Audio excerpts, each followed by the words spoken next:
अभंगाच्या निरूपणाकडे यायचं राहिलं. मला वेळ पुरत नाही दादा, म्हणून मी रामायण अगोदर थोडक्यात बोलून गेलो. अभंगाचा असा एक महाराजांनी तिथं भगवंत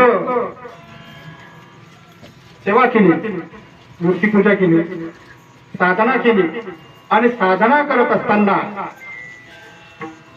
अचानक भगवंत त्यांच्या समोर प्रगट झाले आणि प्रगट झाल्याने तुकोबर आहे. मी प्रत्येक वेळेस तुम्हाला स्वप्नात दृष्टांत दिले. कुठं प्रगट झाले ते, जी मूर्ती तिथं देहूमध्ये सध्या आहे. आणि त्यांनी विचारलं की महाराज, तुमचे माझ्यावर अनंत उपकार झालेले आहेत, तर तुम्ही काहीतरी मागितलं पाहिजे. त्यावेळेस महाराजांनी काय मागितलं? राहो राहो